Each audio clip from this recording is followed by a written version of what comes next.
Jai Hind, myself Ravindra Kumar from EN department. Today I am presenting on the topic working principle of a three-phase induction motor. Under this topic, I will cover that how the three-phase induction motor works. That means what is the principle on the basis of which it works and at what speed it rotates and the related term with that. What are the terms which are related with that when it is rotating. So, all these things will be covered under this. So, as we know, in different types of machines, maybe it is DC machine or AC machine, there are common parts which are there in the construction of the machine. Like any machine, it has stator, which is a stationary part in the machine, then rotor, that is rotating part in the machine, air gap between stator and rotor, uh, plus windings on stator and rotor, cooling arrangement, so that the heat generated in the machine during the operation of machine that is dissipated to the surroundings, plus base or foundation, uh, plus other necessary arrangements which are there in the machine. So, that is common in all the different types of machines. So, it is also there in three-phase induction machine. So, when we are talking about the working principle of a three-phase induction motor, any machine can be used as a motor or as a generator, but this time when we are taking the work, when I am discussing about the working principle of three-phase induction motor, so that time I am using the induction machine as a motor. So, in working principle of three-phase induction motor, what we have, if we say it, outside we have stator. The heading is working principle.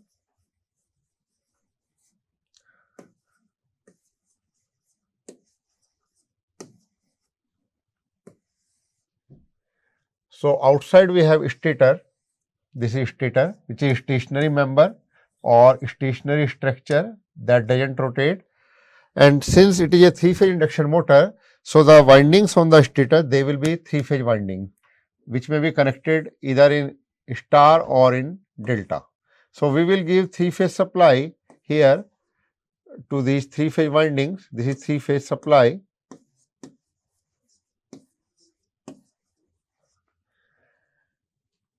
And inside we have rotor, and in between stator and rotor we have air gap.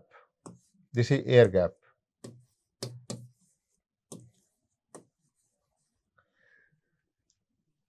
So, what happens if we say in one line the working principle of a three-phase induction motor, that is mutual induction, on the basis of which the three-phase induction motor operates or works. So, if it is elaborated, what happens when we are giving this three-phase supply to the stator, a rotating magnetic field that we call RMF, rotating magnetic field,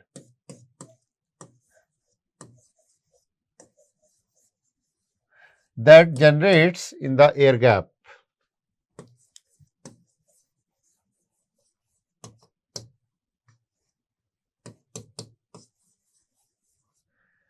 So, a rotating magnetic field is generated in the air gap, which rotates at synchronous speed, either in clockwise orientation or anti-clockwise orientation, any one. And that speed is given by Ns, that is synchronous speed of rotating magnetic field. This is given by 120 F upon P, where F is supply frequency, Ns it is synchronous speed in RPM of rotating magnetic field,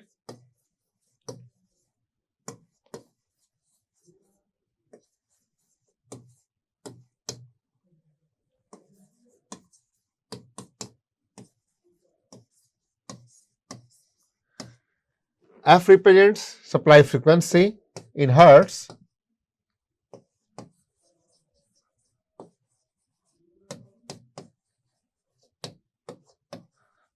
and P represents number of poles on the machine.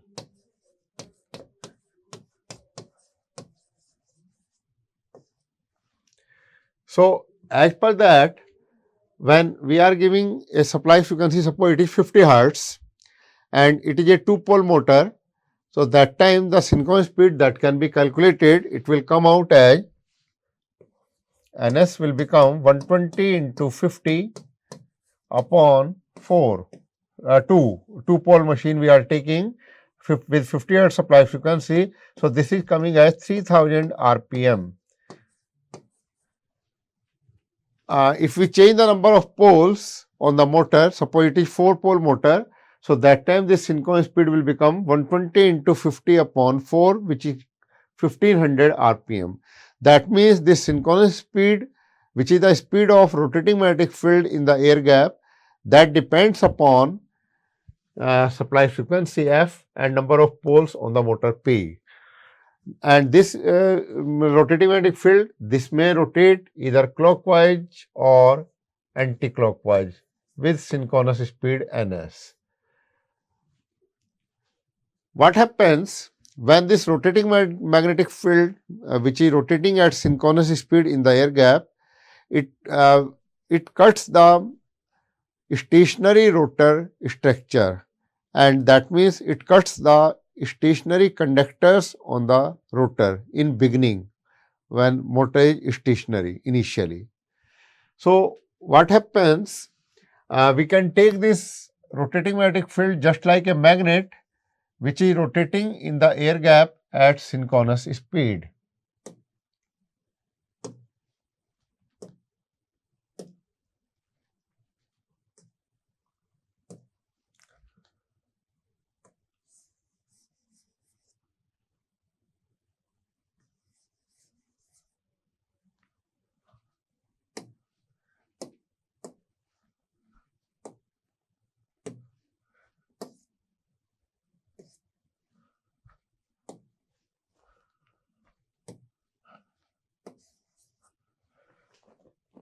So, this rotating magnetic field, which is taken just like a magnet, which is rotating at synchronous speed in the air gap, that cuts the stationary rotor conductors in the beginning. So, due to that, what happens? A variable flux is cut or is linking with the stationary rotor conductors in the beginning. Now, due to this variable flux, that is a variable flux which is linking with the rotor conductors, an EMF is induced in the rotor conductors as per Faraday's law of electromagnetic induction.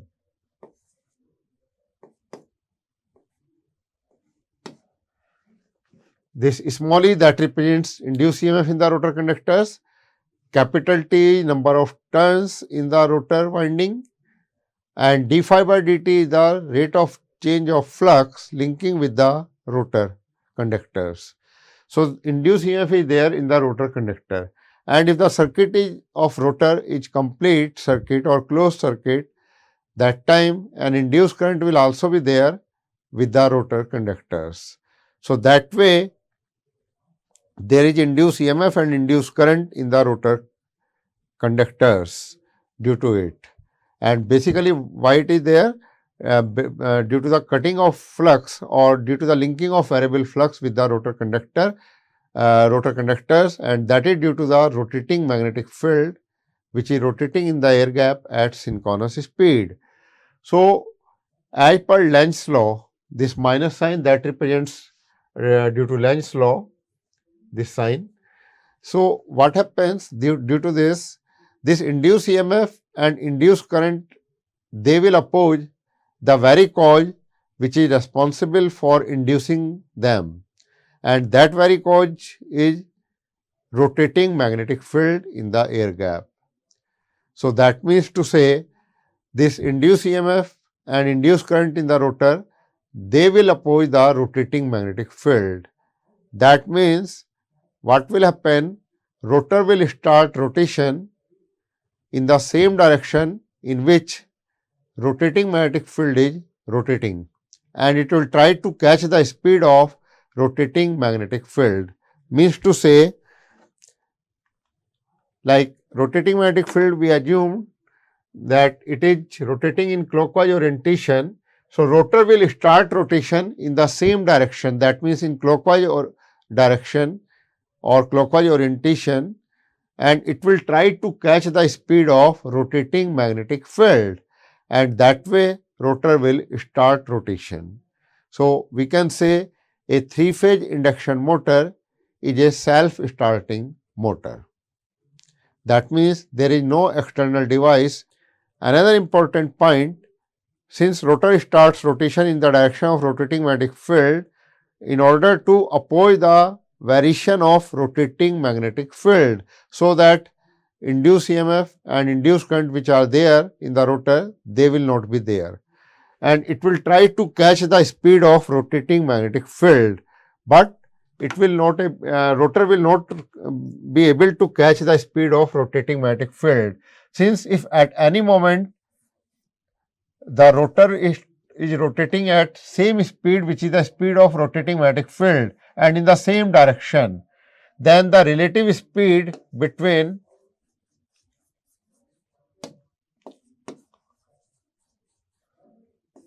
rotating magnetic field and rotor becomes 0.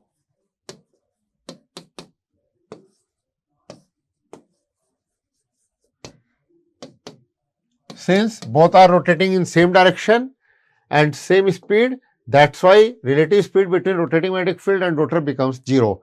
And when this relative speed becomes 0, then no variable flux is linking with the rotor, that time that will become constant flux, and when no variable flux is there in the rotor, no induced EMF is there in the rotor, no induced current is there in the rotor, and due to it rotor will not rotate in that case.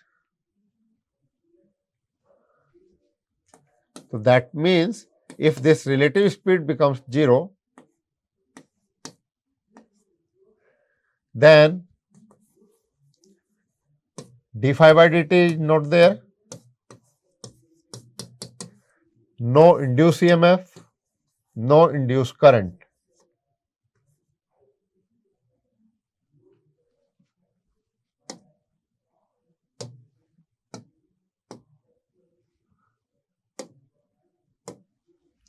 No induced EMF,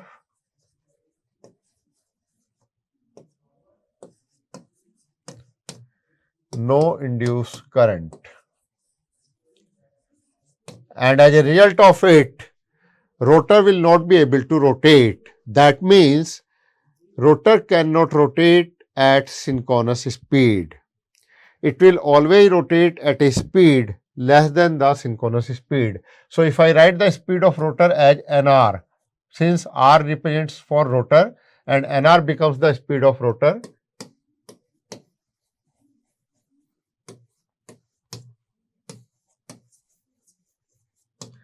so nr should not be equal to ns. nr will always be less than ns, so that the relative velocity between rotating magnetic field and rotor will be ns minus nr.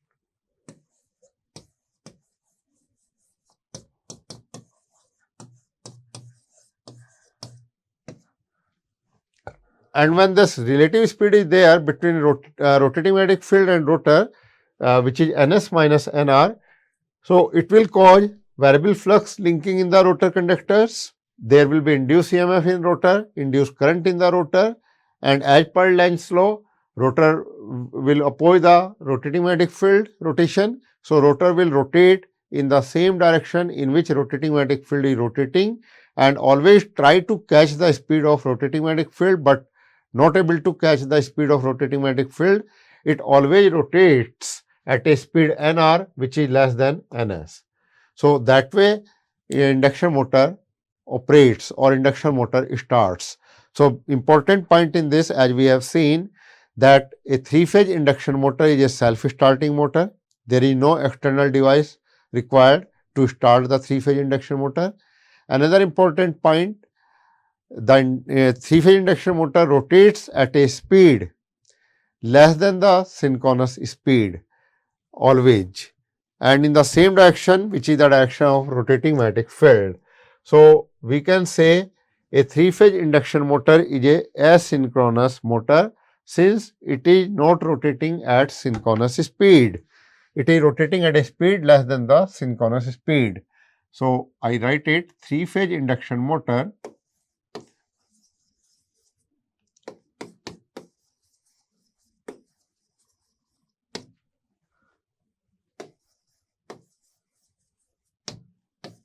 is a self-starting motor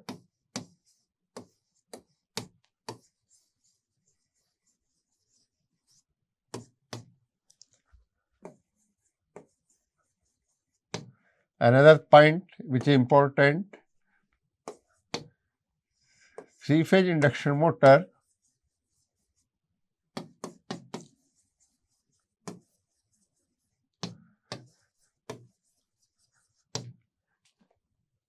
is also known as asynchronous motor since it doesn't rotate at synchronous speed.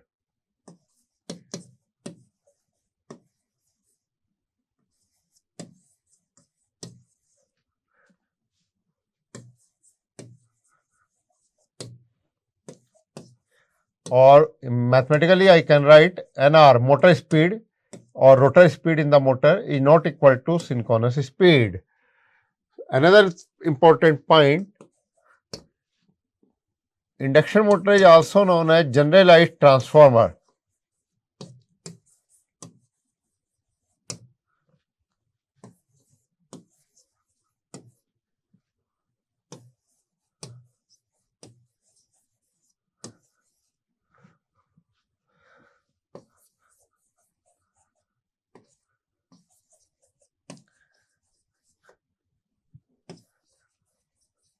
And the reason for this is that a transformer works on the principle of mutual induction. Similarly, induction motor also works on the principle of mutual induction. In a transformer, there are two sides, primary and secondary side, which we also call input and output side. Similarly, in induction motor also, there are two sides. One is stator, that is primary, which remains stationary, and second side is rotor, which is rotating side. So, that way there are two sides in induction motor, stator and rotor, or primary and secondary, or input and output side. Another thing, in the transformer, the power is transferred from one side to another side through the principle of mutual induction. Similarly, in induction motor also, the power is transferred from stator to rotor through the process of mutual induction. That's why we call it generalized transformer also. So, these are some important points in induction motor, that it is a self-starting motor, and it is also known as asynchronous motor since it doesn't rotate at synchronous speed. And another point is induction motor is also known as generalized transformer. So, this is about working principle of three-phase induction motor. Now, another point related to it, if we want to find the frequency of induced EMF in rotor or induced current in rotor, that can also be found. Frequency of induced EMF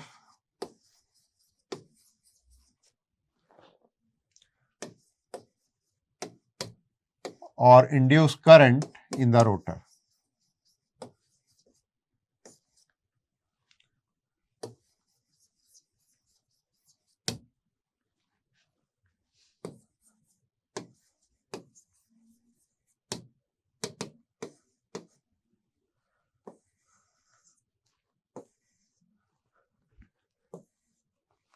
So, here we want to find the frequency, or we want to derive the expression for frequency of induced EMF and induced current in the rotor.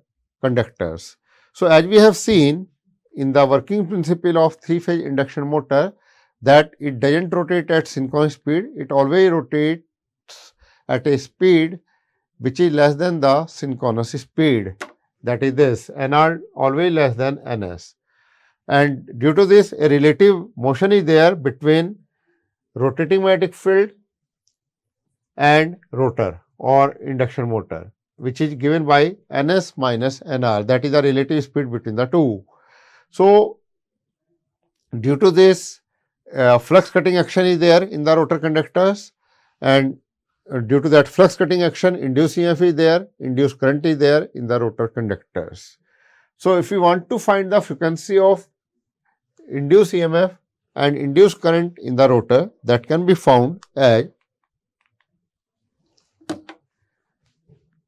we write supply frequency equal to P into Ns upon 120. That already we have seen in the beginning, that supply frequency is given by P Ns upon 120, where P is number of poles in the machine, which is even number.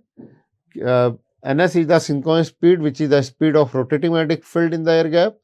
Now, we want to find the frequency of induced EMF or induced current in the rotor. Suppose that is Fr, R for rotor. So, Fr represents the frequency of rotor induced EMF or rotor induced current. So, that will be given by P into Ns minus Nr upon 120.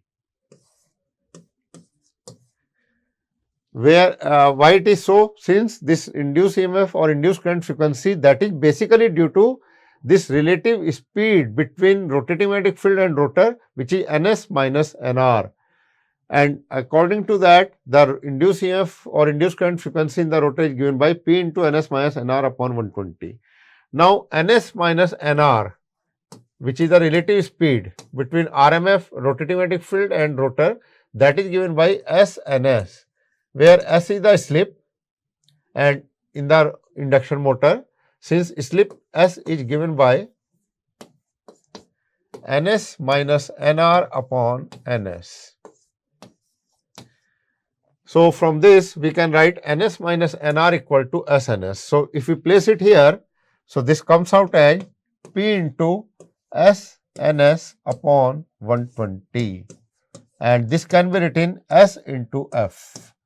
Since supply frequency F is P_Ns upon 120, that already we have seen. So, that way the frequency of rotor induced EMF or rotor induced current is given by slip into supply frequency, or it is also known as slip frequency. And what will be the range of this Fr? Fr range will be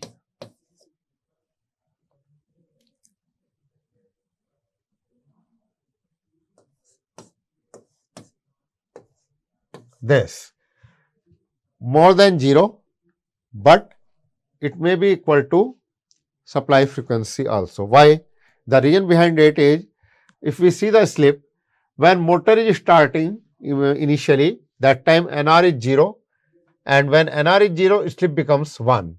And when slip is 1, the frequency of rotor induced EMF or rotor induced current in the beginning will be supply frequency only at beginning.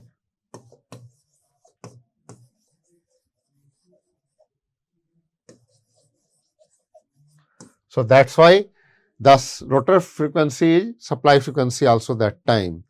But when motor catches the speed, that means motor speed increases with time, that time slip reduces accordingly, that we can see from this formula. So, when slip reduces, the rotor frequency also reduces, but at any time Nr cannot be equal to Ns. So, when Nr cannot be equal to Ns, so we can say slip cannot be 0. That is why the rotor frequency will always be more than 0, but it may be equal to supply frequency also. So, this is the range of rotor induced EMF or induced current frequency. So, this is the condition applied, or say this is the range, rather better is to say range. This is the range of rotor induced EMF or rotor induced current frequency between 0 to F. Another important point which we can see, the range of slip, that is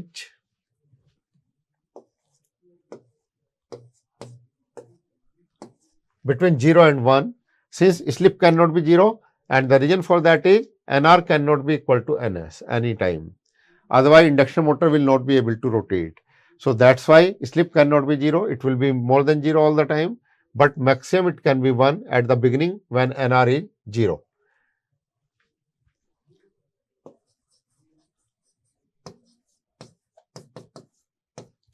So these are some important points in this. Other important point that we can see, like in this diagram we have seen the rotating magnetic field is rotating in clockwise orientation. Now, if we want to reverse the direction of induction motor rotation, what we can do, if somehow we are able to have rotation of rotating magnetic field in anti-clockwise orientation, then rotor will also start rotation in anti-clockwise orientation. Since rotor starts rotation in the same direction in which the rotating magnetic field is rotating, and it rotates always at a speed less than the synchronous speed. So, if I somehow I am able to rotate the rotating magnetic field in anti-clockwise orientation, then rotor will also rotate in anti-clockwise orientation. And how can I do it? By interchanging the phase sequence of three-phase supply. Since by interchanging the phase sequence, or say reversing the phase sequence of three-phase supply, the rotating magnetic field which is earlier rotating in clockwise orientation, now it will be rotating in anti-clockwise orientation, and due to it rotor will also start rotation in anti-clockwise rotation. And for reversing the phase sequence of three-phase supply, what I am to do, I will have to interchange any two phases together one time from the three-phase supply input. With the help of it, the phase sequence of three-phase supply will be reversed, and by doing so, the rotating magnetic field will rotate in anti-clockwise orientation, which was earlier clockwise orientation, and with this the induction motor will also rotate in anti-clockwise direction or anti-clockwise orientation. So this is the method by which we can reverse the direction of rotation of a three-phase induction motor. So this is all about this. So basically what we have discussed in this lecture, the working principle of a three-phase induction motor, that how does it start, and it is a self-starting motor. It is also known as generalized transformer. It rotates at a speed less than the synchronous speed and in the same direction in which is the direction of rotating magnetic field. Another thing, what is slip in a three-phase induction motor, and what is the frequency of induced EMF or induced current in the rotor, and what is the range of that frequency, and how to reverse the direction of rotation of a three-phase induction motor. So, all those topics have been discussed in this lecture. In the next lecture, I will be discussing the next topic related to it. Thank you for this.